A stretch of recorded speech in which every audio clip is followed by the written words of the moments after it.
But Your Excellency, you remember back in 2022, as you told us at the beginning of this session, you did indicate to us that our manifesto, in fact, you said, sio gazeti, la kusoma na kufunga nyama. And you said, when we christened it, as we were drafting it, the plan, that it was a call for action, and it was a plan of work to be done. And we did commit in our very first parliamentary group meeting, the joint parliamentary group meeting that we had, the very first one here, that the legislature, both houses of parliament, the National Assembly and the Senate, will be facilitators of this plan, and we shall never be disruptive of the executive in their implementation of the plan. And I must take this early opportunity to thank all members of parliament, those in the National Assembly, and our brothers and sisters in the Senate, because indeed they have been very supportive and become facilitative of the implementation of the plan and not disruptive. And even under very difficult circumstances, Your Excellency, the events of June 2024 with the finance bill of June 2024, the immense misinformation and disinformation that went into that bill, and the consequences of our actions as parliament, many people around the country vilified members of parliament. But the president was very firm. And I remember, Your Excellency, in your State of the Nation address last year, you did indicate that indeed when the history of the transformation of this country is written, Parliament and the legislature of the 13th Parliament, the legislators that sat in the 13th Parliament, will indeed have a paragraph on the story of the transformation of our country. And that transformation, Your Excellency, as my brother Aaron has said, did not just begin with what we committed to Kenyans as we campaigned together on the question of universal health coverage, on the transformation of our agriculture, but moving on now to even what you have called or christened the Singapore dream, or the journey to Singapore. That indeed, Your Excellency, as we put on page 10 of our manifesto, and I had hoped the Secretary General would have shared a copy of our UDA manifesto and the Kenya Kwanza manifesto. Part of what, Your Excellency, you have been speaking to is the establishment of a National Sovereign Wealth Fund and the National Infrastructure Fund that we actually put in black and white on page 10 of our manifesto. And we say that we shall establish a National Infrastructure Bank. We call it a bank in our manifesto, and that is what we are now calling a fund. And I know there are discussions, Your Excellency, on still how to actually implement that as a fund or as a corporation. And why not, for the support of many of these legislatures here in the National Assembly and in the Senate, we will not be where we are today. We can see light at the end of the tunnel because we know we'll be able to actualize that dream of moving our country from a third world to a first world nation because of the commitment and the dedication of members of parliament who become facilitators of that dream and that plan that we sold together to the people of Kenya. Your Excellency, when last year but one, in 2024, Parliament was heavily criticized and vilified because of the finance bill, you encouraged many of us here on June 25th or 26th when you called us, and together we agreed not to assent to that bill, that with time, Kenyans would come to realize that indeed Parliament was right. And I say that, Your Excellency, because later that year, on the 4th and the 5th of December, and I have said this before, we passed 97% of what was contained in the June finance bill without any incident, Your Excellency, at the end of the year. It is through the passage of those bills, the Business Laws 1 and Business Laws 2, the Tax Amendment Act of 2024, and the Tax Procedures Amendment Act of 2024, that we have been able to realize the immense movement of infrastructural projects, especially around the roads projects. Your Excellency, you remember, right around that time in June, July of 2024, we also amended the RMLF Act that eventually last year we were able to pass a small amendment to that act to help us realize the securitization program that enabled your administration to raise over 175 billion shillings, that is helping us to move forward many road contracts that had stalled. And all of you are aware that we had road projects that had stalled in our constituencies, in our wards, from way back as 2015, 2016. And those road contracts today are ongoing, courtesy of the changes that we made to the RMLF Act and securitization of part 5 shillings out of the 25 shillings that is there in RMLF. Your Excellency, the health laws that we passed in 2023 is what Honorable Aaron was speaking to, and the Deputy President has spoken to it, on SHA, or the Social Health Authority, and how that has helped to actualize the dream for universal health coverage. And there are stories of the success of SHA today, Your Excellency, courtesy of the resilience of these members of parliament, MCAs and our governors who have helped us also to roll out and encourage Kenyans to register.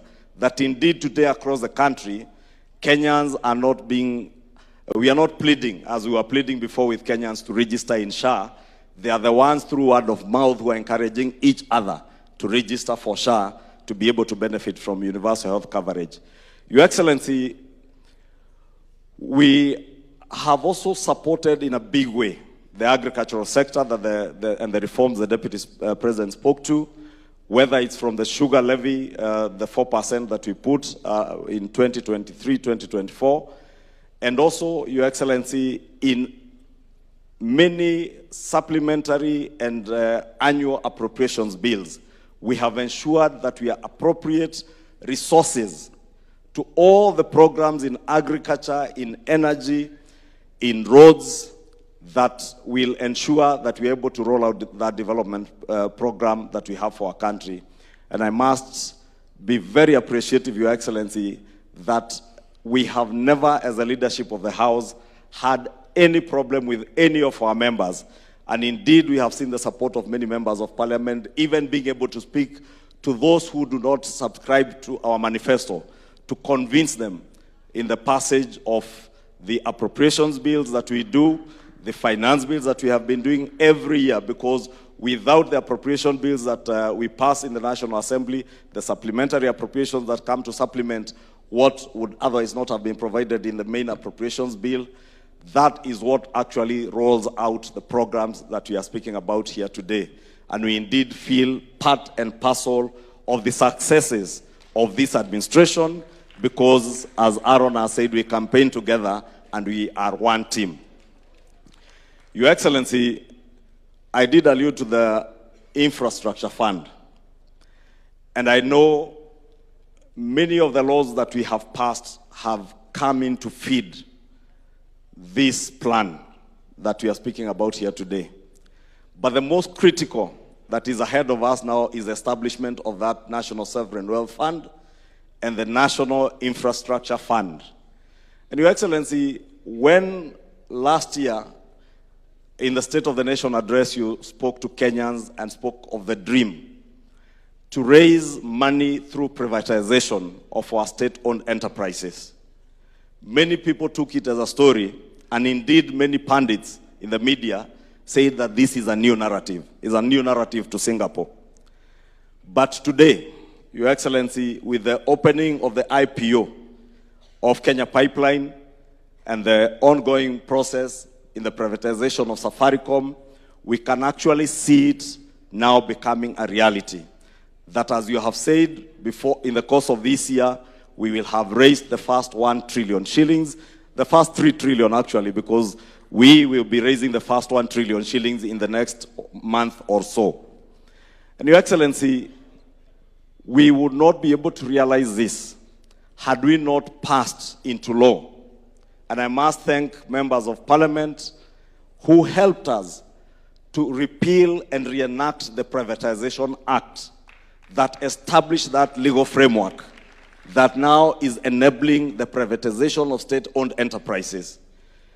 Again, Your Excellency, through the enactment of the Government-Owned Enterprises Act, which was entered into law at the beginning of December, we will now be able to run our state-owned enterprises or our parastatals in a more efficient way, and in a way that we even put aside now political patronage as we move to a first world nation, because in first world nations, state corporations are not run politically, but are run by boards that are appointed on merit and on the basis of what they can add to the value in those organizations. And Your Excellency, we look forward to the operationalization of these government-owned enterprises act that will, in a significant way, transform how we manage state-owned enterprises and how they deliver on social obligations or public social obligations to the people of Kenya that have elected all of us. Finally, Your Excellency, on the National Infrastructure Fund, I know it has been lost to many people. How do we raise 1 trillion shillings? And Your Excellency, is good because I'm a student of economics and an accountant. To just take 2 seconds to explain. For instance, the Deputy President spoke to the construction of a new airport. That new airport will probably cost, I don't know how much, maybe about 200 billion shillings. If we were to raise taxes or revenue to finance that project, 200 billion shillings from our taxes, it would mean we go back and increase taxes to Kenyans. And we did commit that we shall no longer continue raising taxes from Kenyans. Equally, the President has told us that he took over an administration that inherited heavy debts, public debt. And we also committed, as we campaigned together, that we shall not burden our country with more debt, more public debt. 200 billion shillings to build an airport would have to go and borrow or raise taxes. But with the sale of the 65% that we are selling of Kenya Pipeline, if you raise 100 billion shillings, it is good to appreciate that even the people you see in the private sector come to invest in very heavy infrastructural projects that require a lot of capital. Many of them do not own the capital that they use to develop those projects. Indeed, what they do is to leverage on the capital they have to be able to raise more money from the financial markets. And that is what this administration intends to do through the National Infrastructure Fund or Corporation, or whatever we will call it, to be able to raise money that you will leverage on to lift those very capital-intensive infrastructure projects like the airport, a new airport. That if you need 200 billion shillings to build a new airport at JKIA, many private sector people will probably just need to raise 25% of that. 25% of 200 billion is 50 billion shillings. Out of the 50 billion shillings, if we invest from the National Infrastructure Fund 25 billion shillings or 26 billion, we will own 50% of the project through equity. Then the project, not the government of Kenya now, but the project that is commercially viable, which can repay itself and generate more revenue and more income to the government of Kenya and be able to repay its own debt. The project then will go and borrow the 75% to be able to finance up to 200 billion after only making an investment of 25 billion shillings. That 25 billion shillings is what we are now raising through the sale of KPC, Safaricom, and many of the other state corporations. And Your Excellency, I just took liberty to explain that because I know we are many here, and it's a good opportunity to educate each other so that we understand. Because you hear a lot of negativity from the naysayers, and what Your Excellency, you called the other day masters of political deceit and intellectual conmanship. And they are there, and they are very many. And many who do not understand where we are going and how we are doing it. And therefore, I want to take this opportunity to call on all of us to educate others, because part of the objectives of this NGC is also to educate each other, so that from here, we will get many ambassadors who will take this message home to the villages, to our wards, to our constituencies, and to the people who vote for us and who voted for this administration. Finally, Your Excellency, I know there's an issue that has been raised on bicameral bills that are pending. I do know the one for the financial autonomy for the county assembly, because we have members of our county assemblies here. Let me confirm to this assembly that that bill came from the Senate, we passed it in the National Assembly, and the President assented it into law. It is now an act of parliament. The only small issue that was pending, or that is still pending, is that we did this in the middle of a financial year. And therefore, there was no way of going back in the financial year, because it would mean that we go back, redo our division of revenue, the CARA bills in the Senate, go back to the county assemblies, you redo your budgets. And therefore, I am hopeful that beginning this financial year of 2026-2027, that begins in June, county assemblies will have the financial autonomy that they sought. 2 is on pensions, both for governors and members of the county assemblies. Those bills are still pending. We are waiting for some consultation with the National Treasury, and more so because Governor Igoro has been asking me about this every day,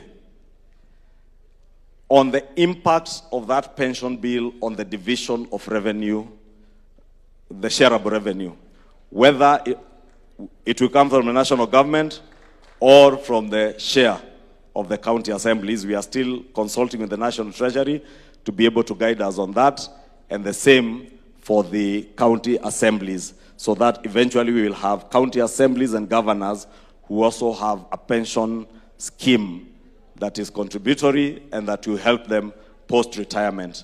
With that, Your Excellency, I think I can also stop there. If there are any other issues that we have left out, we can handle them in plenary. Thank you, and God bless you. Thank you very much. Makofi kwa leader of majority.